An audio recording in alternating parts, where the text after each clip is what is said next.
Picasso est mort, frère Jérôme. Est-ce que pour vous, Picasso représentait des valeurs humaines ou même des valeurs intérieures ou spirituelles précises?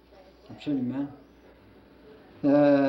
Certainement que la vie de Picasso a été marquée par la fidélité à une voie donnée et aussi, qui ça semble être un contraste, par l'acceptation de l'évolution, d'accepter de changer, d'évoluer.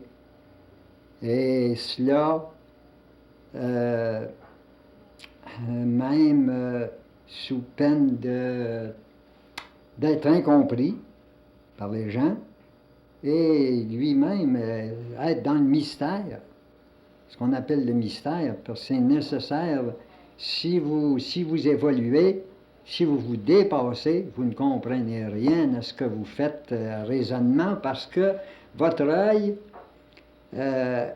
mémorise du passé.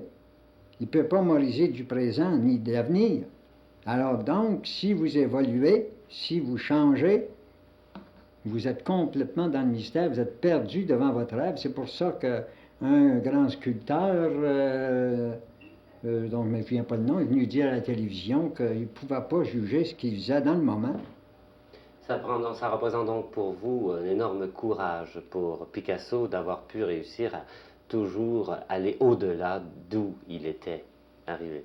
Un très grand courage et en même temps une espèce, comme je vous dis, une espèce de présence à la vie de tous les jours.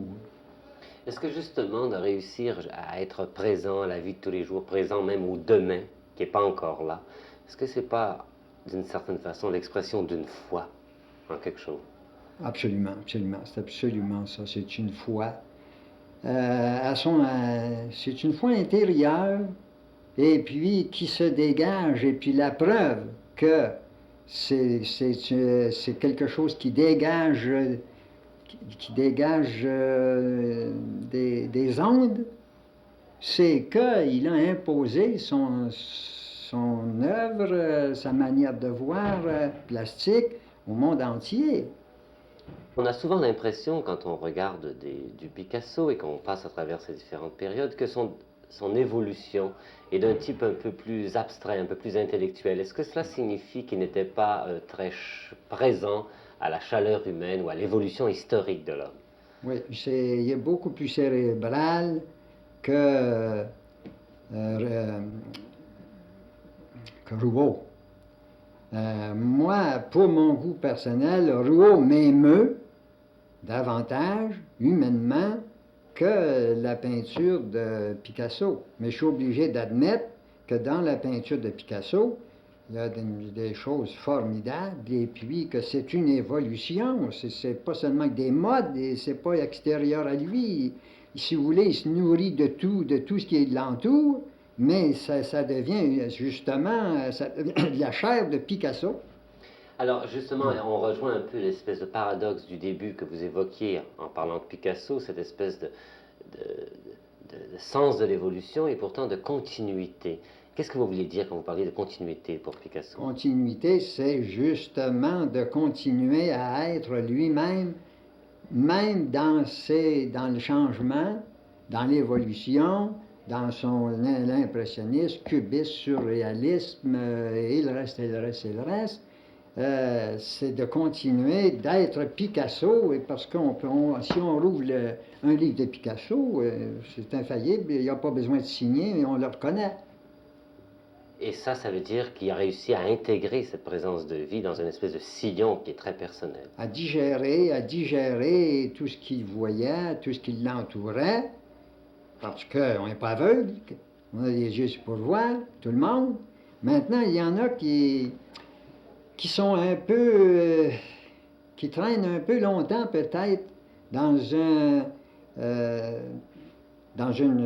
vous voulez, dans une manière de voir, et puis j'ai des exemples au Québec que je ne veux pas nommer, mais qui traîne depuis 20 ans à peu près dans la même voie. Je sais pas, il y a quelque chose de répété qui sent justement Le gars qui a trouvé. oui. La prétention d'avoir épuisé la vie qui l'entoure. Oui, ou qui peut pas bouger. Vous parlez justement d'évolution. Quand vous lisez, quand vous regardez des toiles de Picasso, vous, personnellement, quelles sont les grandes valeurs qu'il charrie? Est-ce que c'est surtout des valeurs du côté, par exemple, de la mort ou des valeurs du côté de la vie? D'abord, c'est sûr que ça s'adresse aux yeux. Et puis pour moi, c'est justement de la vie qui se renouvelle continuellement. Est-ce que justement, à travers cette vie qui s'exprime et qui est toujours en changement, on ne peut pas découvrir une certaine forme d'angoisse dans les œuvres de Picasso, l'angoisse humaine? Oui. Oui, certainement, oui. Oui, c'est clown. C'est clown. Même certaines de ses œuvres abstraites, certainement, une sorte d'angoisse, on ne peut pas en sortir. Mais justement, c'est cette angoisse-là avec laquelle il faut accepter de vivre et de faire fructifier.